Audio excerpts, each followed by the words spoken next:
আমি আপনাদেরকে একজন সফল ব্যক্তি সম্পর্কে বলতেছি। জুলাইবিস রাদিয়াল্লাহু আনহু ছিলেন কালো মানুষ। কেমন?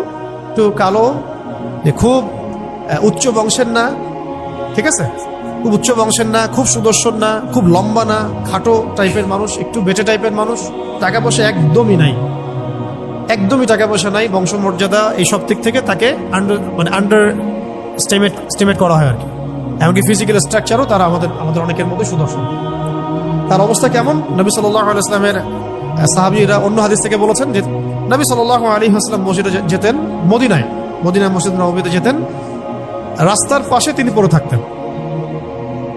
ধরেন আমরা মসজিদে হেঁটে আসতেছি, রাস্তার পাশে একজন বসে আছেন, গায়ের জামা কাপড় খুব একটা উন্নত না, ছেঁড়া, তাসবিহ নিয়ে জিকির করতেছেন। আপনি কি খুব ফোকাস করবেন তার দিকে? করবেন না। কিন্তু মানুষ তার দিকে ফোকাস করে না খুব একটা, যাওয়া আসা করে, সে পড়ে থাকে। কেউ খাবার দিলে খায়, না দিলে খায় না, এইভাবেই তার দিন যাচ্ছে। কোথাকার ঘটনা এটা? মদিনায়, হিজরতের পরের ঘটনা। সাহাবীর নাম জুলাইবিস রাদিয়াল্লাহু আনহু।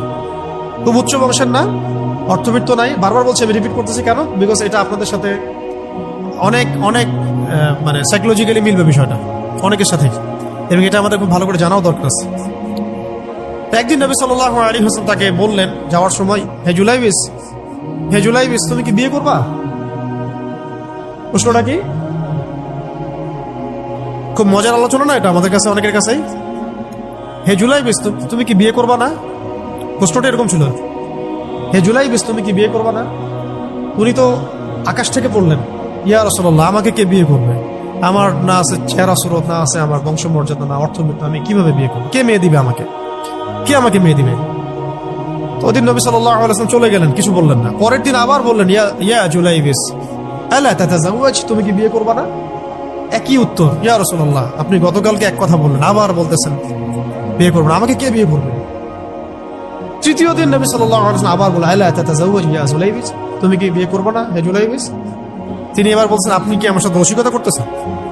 আমাকে কে বিয়ে করবে? তো নবী সাল্লাল্লাহু আলাইহি ওয়াসাল্লাম বললেন যে অমুক আনসারী সাহাবীর বাসায় যাও। অমুক আনসারী সাহাবীর বাসায়। আনসারী সাহাবী কারা?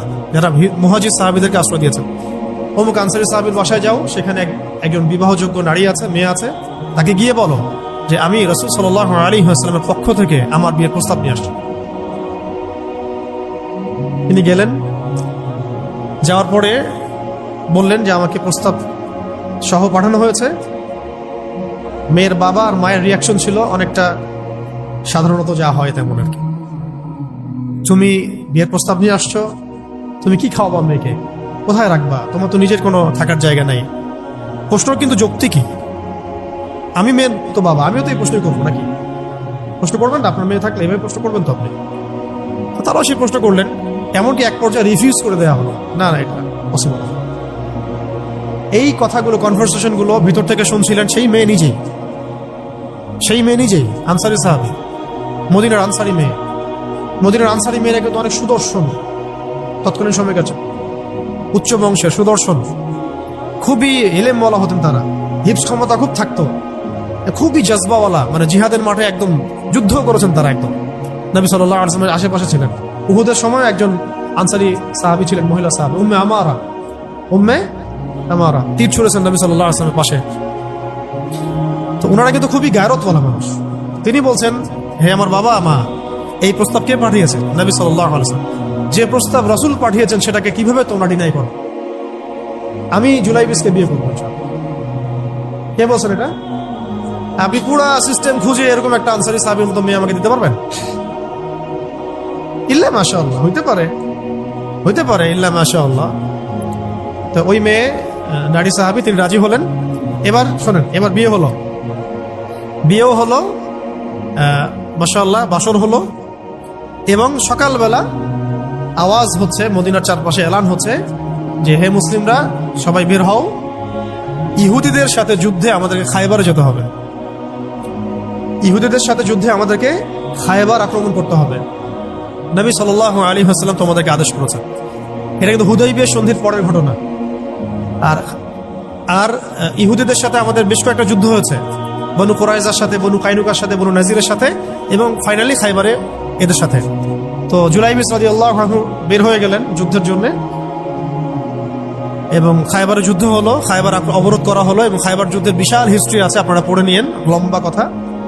এই খায়বার দুর্গ জয় হয় এবং এই দুর্গ পুরো জয় করতে, সবগুলো দুর্গ জয় করতে মোট 12 থেকে 16 জন মুসলিম সাহাবী শহীদ, 12 থেকে 16 জন বা 18 জনের মতো, এই ফিগার, এইটুকুর মতো 12 থেকে 16 বা 18, এতটুকু, এত কম সংখ্যক সাহাবী শহীদ হয়েছে খায়বার যুদ্ধ জয়ে।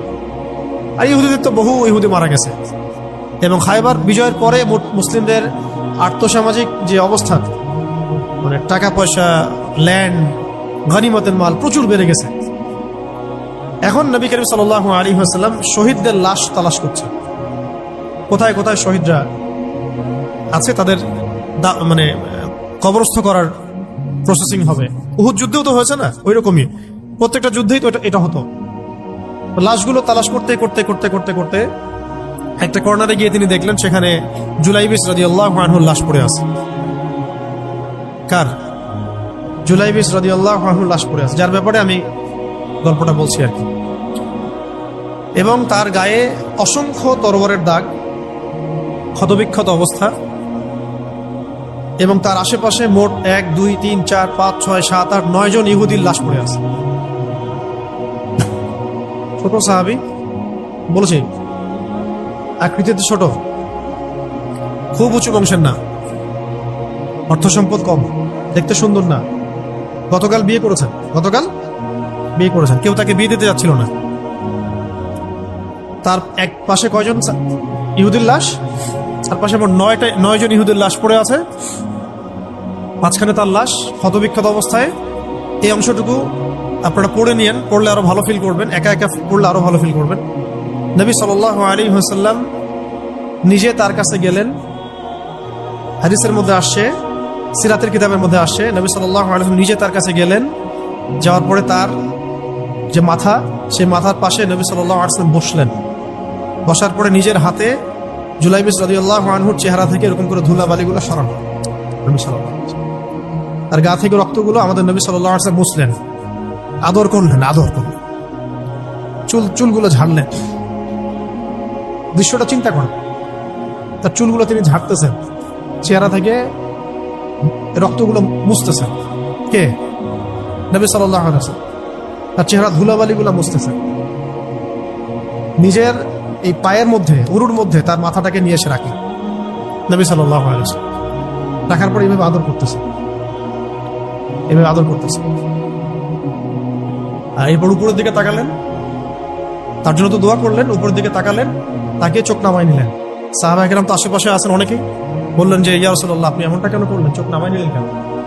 তখন তিনি বললেন যে আমি দেখলাম যে জান্নাতের হুরদের মধ্যে অসংখ্য হুর ছুটে আসতেছে, কে জুলাইবিসকে আগে বরণ করবে তার জন্য। তিনি নিজে কাঁদলেন, জুলাইবিসের জন্য নিজে কাঁদলেন, নিজের হাতে তাকে এইভাবে উঠালেন। তিনি ছোট মানুষ ছিলেন। এরপর 2 হাত দিয়ে তাকে উঠালেন, উঠাই নিজের হাতে তাকে দাফন করলেন। দাফন করার পর তিনি বললেন, ইয়া জুলাইবিস, হে জুলাইবিস, আনতা মিন্নি ওয়া আনা মিনক, তুমি আমার অংশ, আমি তোমার। হে জুলাইবিস, তুমি আমার, আমি তোমার। হে জুলাইবিস, তুমি আমার, আমি তোমার। এই কথাটা বললেন কে? নবী সাল্লাল্লাহু আলাইহি ওয়াসাল্লাম। কারণ আপনাদেরকে আমি সাফল্যের মানদণ্ড কিভাবে বোঝাবো, এর বাইরে কোনো ভাষা নেই আমার কাছে। সাফল্য বলতে কি বোঝান? এই সিস্টেম সাফল্য বলতে কি বোঝায়? এই ওয়ার্ল্ড অর্ডারটা সাফল্য বলতে কি বোঝায়? এই বস্তুবাদী জগৎটা আমাদেরকে সাফল্য বলতে আসলে কি বোঝায়? সাফল্য বলতে বোঝাচ্ছে ইমান। সাফল্য হলো ইমান, বিশুদ্ধ আকীদা, বিশুদ্ধ আমল, আল্লাহর আনুগত্য, রাসূলের আনুগত্য, দুনিয়ার জীবনে মুসাফিরের মতো থাকা, যতটুকু প্রয়োজন ততটুকু সন্তুষ্ট থাকা, একজন নেককার স্ত্রী, সুসন্তান সন্ততি, আদর্শ একটা পরিবার, হালাল একটা রিজিক, বাস। ইসলামের জন্য দাওয়াত, তাবলীগ, মেহনত, দিন প্রতিষ্ঠার চেষ্টা, প্রয়োজনীয় জিহাদ, প্রয়োজনীয় শাহাদাত। আর কি আছে সাফল্য বলতে? এরকম সাহাবী একজন নয়, কিন্তু এক একজন সাহাবী সম্পর্কে এক একটা করে কথা বলা যাবে। হানজালা রাদিয়াল্লাহু আনহুর নাম শুনছেন? হানজালা রাদিয়াল্লাহু আনহু, তিনিও বিয়ে করেছেন একদিন, তার পরের দিন সকালে উহুদের যুদ্ধে গিয়েছেন। 70টা আঘাত সহ্য করেছেন, বলা হচ্ছে কিতাবের মধ্যে 70-80টা আঘাত তার দেহে ছিল। শহীদ হয়েছেন। উহুদ যুদ্ধে যখন সাহাবীদেরকে দাফন করা হচ্ছে, তখন তিনি নবী সাল্লাল্লাহু আলাইহি ওয়াসাল্লাম দেখলেন হানজালা রাদিয়াল্লাহু আনহুর লাশটা ভেসে আছে, বাতাসে ভেসে আছে, এবং লাশ থেকে পানি ঝরতেছে। সাহাবীরা জিজ্ঞাসা করলেন, ইয়া রাসূলুল্লাহ, এটা কেমন, এটা কিভাবে হচ্ছে? তখন নবীজি বললেন যে হানজালা গত রাতে বিয়ে করেছে, গোসল করার সময় পায় নাই, সে সকালবেলা চলে আসে যুদ্ধের মাঠে, ফেরেশতারা তাকে গোসল দিচ্ছে, এটার পানি পড়ছে, আমরা দেখতে পাচ্ছি। সাফল্যের সঙ্গে আসলে কি? আল্লাহ পাক আমাদেরকে আসলে দুনিয়ার হাকিকত বোঝার তৌফিক দান। কিছু কিছু আইডিওলজি আছে যেটা আপনার ভিতর চলে আসলে বাকি সব ঠিক হয়ে যাবে। এগুলোর যদি ভিতরে ঠিক মতো না বলবৎ হয়, আপনাকে আমি ডালপালার ক্রাইসিস সমাধান, ওয়ার্ল্ড অ্যাফেয়ার্স, ইকোনমি এইসব বুঝে দিনের দিকে হেদায়েত দিতে পারবো না। কিছু বিষয় ভিতর থেকে আসতে হবে, যে আগে আপনাকে হাকিকত বুঝতে হবে, আসলেই দুনিয়া কি, আখেরাত কি, গন্তব্য কোথায়, কোত্থেকে আসছি, কোথায় যাব, কোত্থেকে আসছি, আমরা যাব কোথায়, কোত্থেকে আসছি, যাব কোথায়, মাঝখানের সময় আমার কাজ কি, কে আমার নবী, কি আমার দিন, আমার দিনের মৌলিক বিষয়গুলো কি, দিনের ইলম কি, আমল সালেহ কি, দিন প্রতিষ্ঠার মেহনত কাকে বলে, কি করলে আল্লাহ পাক আমাকে কালকে আমাদের মাঠে নবীদের, শহীদদের, সিদ্দিকদের সাথে হাসর করাবেন। এটা হলো সাফল্যের মূল কথা। এর মানে এই না যে দুনিয়াতে আমরা কিছুই করব না, ব্যবসা করব না, আমরা চাকরি বাকরি করব না, আমরা মানে মুআমালাত মুআশারাত করব না, বিষয়টা তো এমন নয়। কিন্তু কথা হচ্ছে আমাদের মূল উদ্দেশ্যটা কি হবে। স্ত্রী সন্তান তো আমাদেরও আছে, কেন আপনি তাদের ভরণ পোষণ দিবেন, কেন তাদেরকে আপনি বড় করবেন সুন্দর করে? বিকজ তারা আপনার জন্য রিজিকের অংশ, তারা আপনার তাজারিয়া, তাদের উপর আপনার হক আছে, আমার উপর তাদের হক আছে। যার যার হক আমি কেন আদায় করবো? আল্লাহর সন্তুষ্টির জন্য, আল্লাহর সন্তুষ্টি অর্জনের জন্য সব কাজ করা, রাসূলের তরিকায় সব কাজ করা এবং হালাল খেয়ে কাজ করা, এগুলো আমাদের সবাইকে যত দ্রুত সম্ভব এগুলো ঠিক করে ফেলতে হবে।